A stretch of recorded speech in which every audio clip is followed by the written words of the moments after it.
한때 대표적인 안전자산으로 불려왔던 엔화 가치가 떨어지면서 많은 사람들의 관심의 대상이 되고 있습니다. 도대체 엔화는 어디까지 끝없이 폭락할까? 이것에 대해서 많은 분들이 지금 궁금증을 가지고 있는데요. 매주 하나의 주제로 세상을 읽어드리는 박정호의 주간경제. 이번 주에 알아볼 주제는 엔화의 약세입니다. 사실 엔화가 약세로 돌아설 것 같은 여러 가지 징후들이 좀 있었습니다. 그 대표적으로 점점 우리가 생각한 것보다 더 가파른 속도로 일본의 제조 경쟁력이 약화되고 있기 때문입니다. 말 그대로 일본은 예전에 20세기에는 전 세계 제조 최강국이었습니다. 철강, 조선, 백색 가전 등등 반도체는 말할 것도 없고요. 전 세계 모두 일본에서 물건을 만들어다가 갖다 썼다, 이렇게 해도 과언이 아닌데요. 이게 디지털 세상으로 전환되기 시작하면서 일본이 가지고 있는 그 경쟁력이 하나씩 유실되기 시작했고, 이제 21세기 들어서 AI 시대가 본격화되면서 일본은 과연 AI 시대에 어떤 역할을 할 수 있을까, 거기에 대해서 더 큰 의구심을 갖게 됐었습니다. 사실 엔화가 대표적인 국제사회에서 안전자산으로 분류받았던 가장 큰 이유가 뭐냐 했었을 때, 가장 큰 이유는 일본이 전 세계에 가장 수출을 잘하는 수출 최강국이기 때문입니다. 달리 말하면 수출을 통해서 달러를 비롯해서 각종 외화를 가장 많이 벌어들이는 나라예요. 그런 나라의 통화, 엔화, 당연히 엔화가 문제가 생길 가능성은 낮을 수밖에 없고, 엔화 가치는 점점 높아질 수밖에 없겠구나. 왜?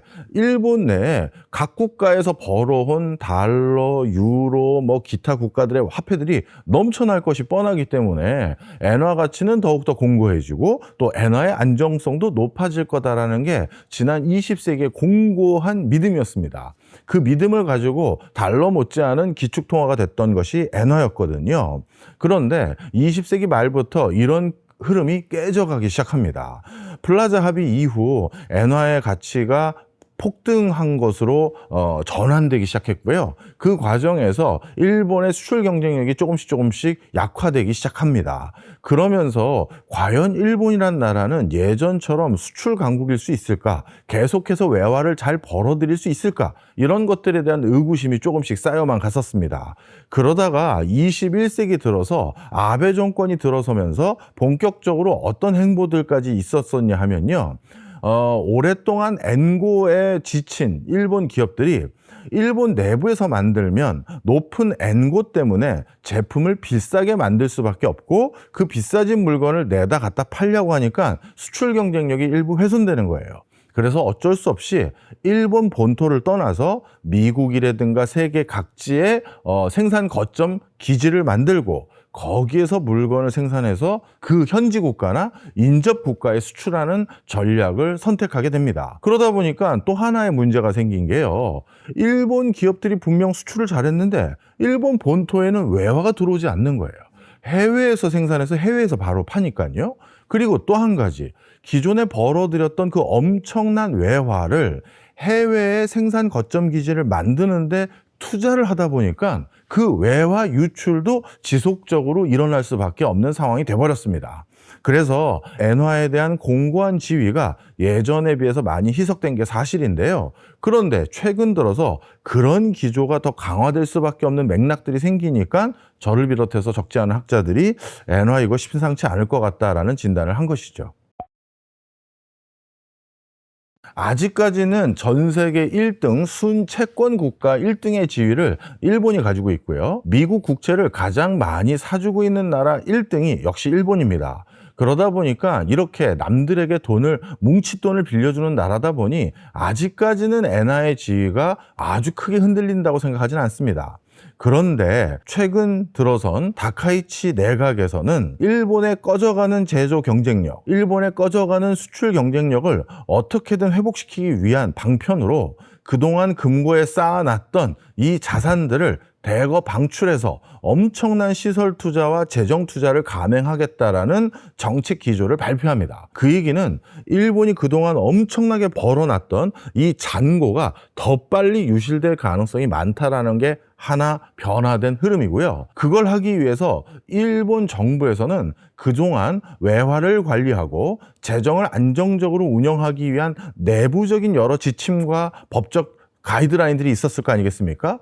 그것마저도 대폭 수정하기로 이미 밝혔습니다. 그러니 진짜 예전보다 돈을 더 파격적으로 쓰겠다는 거예요. 거기다가 플러스 알파로 트럼프 행정부는 미국 본토 내에서 더 많은 생산을 해줬으면 좋겠다라는 강력한 정책 기조를 희망하고 있습니다. 이런 정책적인 흐름에 일본이 못 본 척을 할 수가 없는 게 일본의 정치적인 상황입니다. 그러다 보니까 과거에 비해서 엔화의 위상이 조금 더 가파르게 약화되지 않겠느냐, 이게 지금 시장의 전망입니다.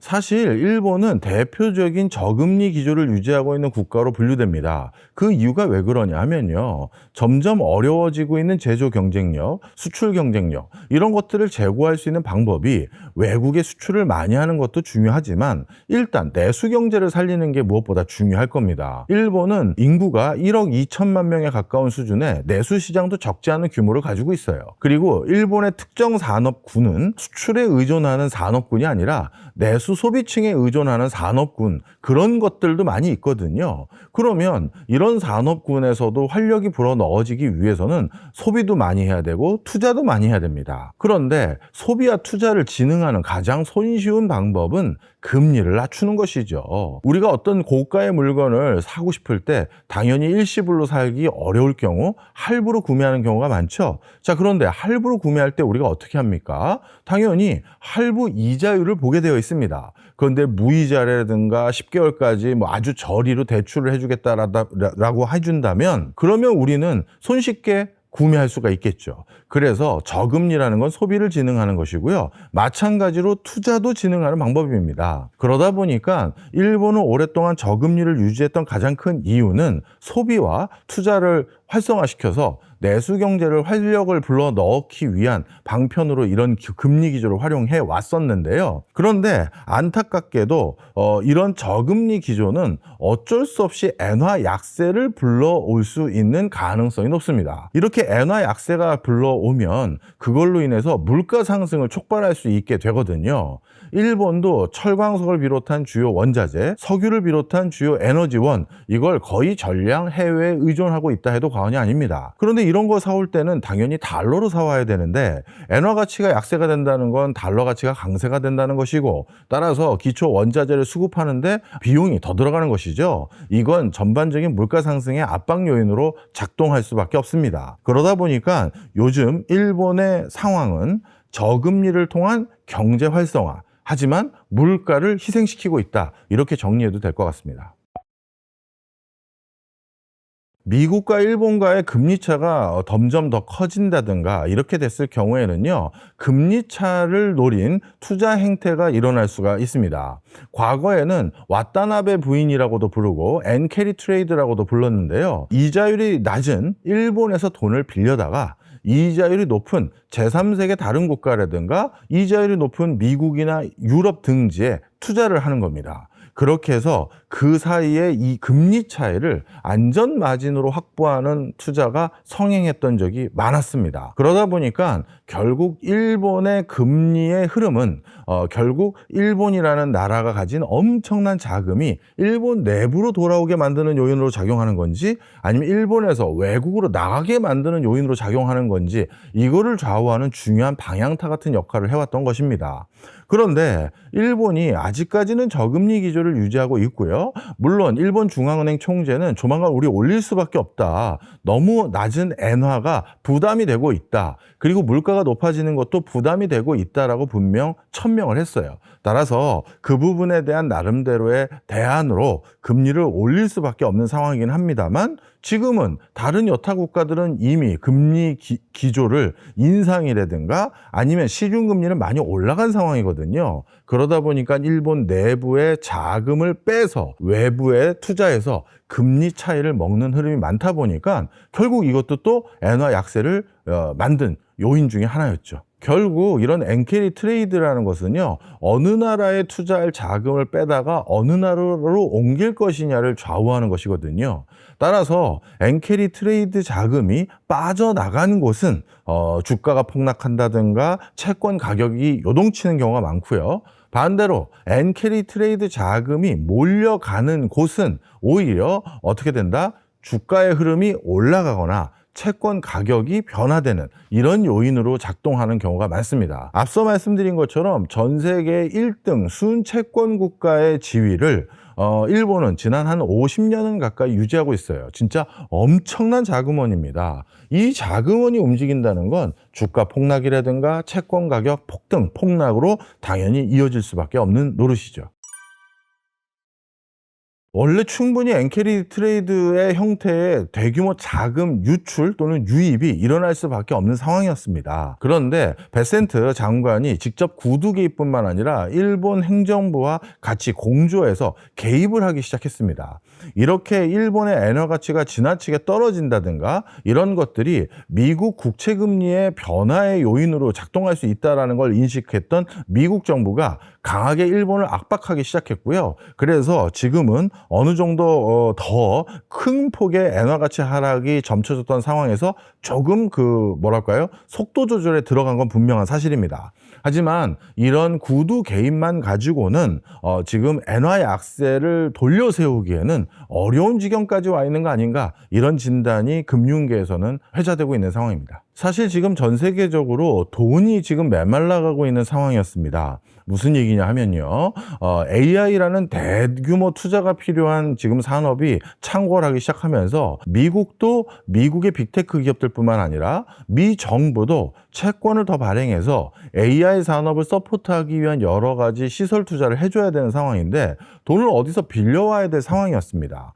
그런데 만약에 엔화가 계속해서 약세 흐름으로 돌아서고, 그래서 일본 내에서는 또 저금리 기조가 어느 정도는 상대적으로 유지가 된다라고 한다면 일본 내부의 투자의 매력도를 느끼지 못한 많은 자금들이 일본을 벗어나서 미국으로 향할 수도 있고요.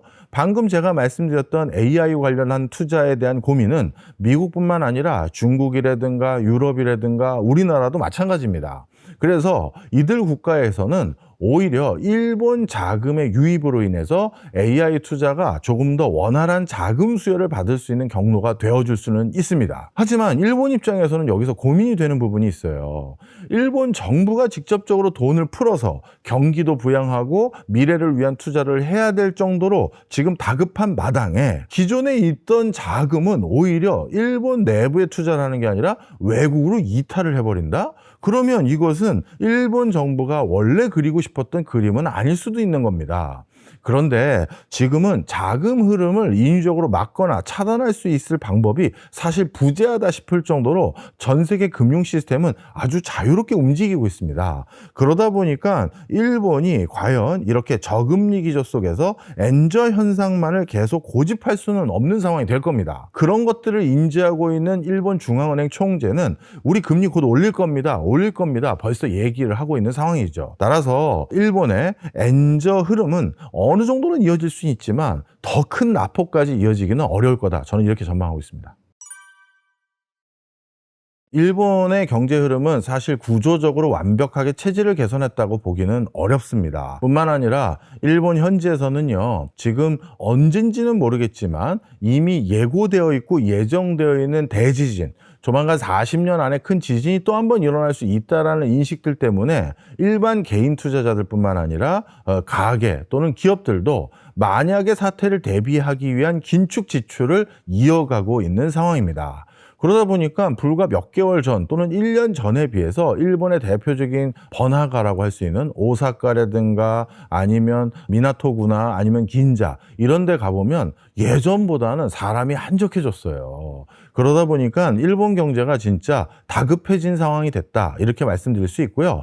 다카이치 역시도 이런 흐름을 인지하고 있고, 또 AI라는 새로운 산업이 태동되고 있었던 이 시점에 여기에서 뭔가 싹을 틔우지 않으면 다음번에도 우리가 찬스를 또 놓치게 되는구나라는 다급함도 같이 느껴지는 게 지금 일본의 경제적인 구조적인 상황입니다. 그러다 보니까 지금 예전에 비해선 더 고강도의 정책들을 수행하기로 결정을 한 것으로 보여지고요. 사실 일본은 무차입 경영이라고 해서 기업들이 부채 없이 경영하는 회사들도 너무나도 많고요. 견실한 수출 품목, 견실한 어떤 서비스 품목도 가지고 있다 보니까 견주한 재정 건전성을 유지하고 회사를 운영하는 곳들이 많이 있습니다. 근데 일본 정부는 지금 그걸 원하는 게 아니에요. 과감한 용단을 내려서 미래를 보고 투자를 해줬으면 좋겠다. 이걸 밀어붙이려고 하는데 그게 잘 뜻대로 안 돼가고 있는 흐름입니다. 그래서 일본이 구조적인 활력을 되찾는데 앞으로 어떤 성과를 낼지 우리가 지금은 지켜봐야 될 타이밍이죠. 우리나라도 이제 걱정을 해야 될 부분이 상당히 많이 있습니다. 일본이 한때는 전 세계 최강의 수출 강국이었기 때문에 엔화 가치도 견고하고 일본의 국가 신용 등급뿐만 아니라 어떻게 보면 환율도 안정화될 수 있었던 토대가 됐었습니다. 그런데 한 번 수출 경쟁력이 상실된 국가가 그 수출 경쟁력을 다시 복구한다는 것은 정말 어려운 일입니다. 그리고 이런 과정에서 무리한 정책적 개입들이 많이 일어날 수밖에 없는 상황이 또 연출됩니다. 그러다 보니까 우리나라도 지금은 반도체 특수, 반도체의 초호황으로 인해서 다시 한번 경제가 활력을 불어넣어진 건 사실이긴 합니다만 일본이 가고 있는 경로에서 우리는 완벽하게 자유롭다 이렇게 표현할 수는 없어요. 우리도 제조 경쟁력이 예전만 점점 못해지는 것도 분명한 사실이고요. 게다가 우리나라 내부에서도 적극적인 소비와 투자 여력도 점점 예전만 못한 것도 사실입니다. 그럼 이런 상황에서 한번 경기가 본격적으로 꺾이기 시작해서 우리나라 원화 가치에 대한 의구심이 싹트기 시작하면 우리나라 환율도 어떻게 변화될지 모르는 상황이 돼버릴 수 있고요. 특히 우리나라는 일본에 비해서 협소한 내수 시장을 가지고 있기 때문에 한번 이런 변화의 흐름이 조짐으로 작동했을 경우에는 이번에 얼마 전에도 환율이 1,550원 근처를 널뛸 정도로 고환율 기조가 유지됐던 것처럼 우리나라 경제 펀더멘탈에 대한 의구심이 싹트게 되면 우리도 이렇게 환율이 크게 급등하고 원화 가치는 폭락할 수밖에 없는 상황이 생길 수가 있습니다. 일본보다 그 폭은 오히려 커요. 그렇기 때문에 우리는 일본이 보였던 행보들을 통해서 타산지석으로 삼을 걸 삼으면서 그런 데까지 이어지지 않도록 주의를 많이 해야겠죠. 지금은 어떻게 보면 그나마 다행이었던 점들이 몇 가지가 있었습니다. 우리나라 같은 경우는 반도체 특수로 인해서 수출을 워낙 잘했던 두 개의 기업들이 있었고요. 그런데 이 두 개의 기업이 수출 잘한 거는 예전부터 확인된 내용인데 이 두 기업이 수출로 인해서 벌어들인 돈을 국내로 가져오는 것이 아니라 해외 법인이라든가 아니면 환전을 하지 않고 달러 형태로 그대로 들고만 있는 겁니다. 그러다 보니까 시중에 달러가 공급이 제대로 되지 않았었습니다. 그런데 SK하이닉스가 ADR 형태로 미국에 상장을 하고 그 상장한 형태의 그 자금들이 국내에 들어올 수 있는 경로가 하나 생겼을 뿐만 아니라 일부 또 기업들이 수출을 통해서 벌어들인 달러를 더 적극적으로 시설 투자에 곧바로 쓰는 것이 아니라 약간 속도 조절을 하면서 상황을 좀 봐야겠다. 이런 전략 전술의 변화가 일부 생겼습니다. 그러다 보니까 그 달러를 국내에 또 가져오게끔 됐고 바로 이 과정에서 환율이 급등했던 것이 다시 안정을 찾은 셈이 된 것이죠. 환율이라는 건 크게 몇 가지 중요한 변화 기저들이 있습니다. 근데 지금 같은 경우는요 워낙 뭐랄까요 대규모 자본 유출 유입이 금리 격차라든가 기업들의 실적이라든가 여러 가지 이런 또 전쟁과 같은 변화들 이런 변화들에 대응하기 위해서 빈번히 일어나는 시점이다 보니까 향후 올해 연말까지는 환율을 비롯해서 자금 유입과 유출이 아주 빈번하게 일어날 가능성이 높습니다. 그러다 보니까 환율에 대한 변동성에 대해서 대응하는 전략들이 우리 모두 필요한 시점이고요. 만약에 이런 변화 요인을 제거하고 적정 환율이라는 걸 계산하신다면 어느 정도 선을 적합하게 보십니까? 라고 한다면 당연히 1,400원대가 우리나라 체질에 지금 맞는 환율 조닝입니다. 원래 1,300원 후반대까지 내려갈 수도 있어요. 근데 그거는 아직까지 뭐 그렇게 쉬워 보이지는 않는 상황이고요. 그래서 정리하자면 1,500원대는 너무 많이 올라간 겁니다. 이 1,500원대를 잠시 우리가 딱 터치했던 시점은 이란 사태 때문입니다. 이란에서 전쟁이 났어요. 전쟁만큼 환율의 급등락을 야기하는 변수는 없거든요. 그런 이례적인 사건이 일어나지 않았다면 우리나라 환율은 1,400원대가 대부분일 것이고 어쩌다가 우리가 원하는 시점인 1,300 후반대도 충분히 가능하다. 저는 이렇게 진단하는 게 맞다고 생각합니다.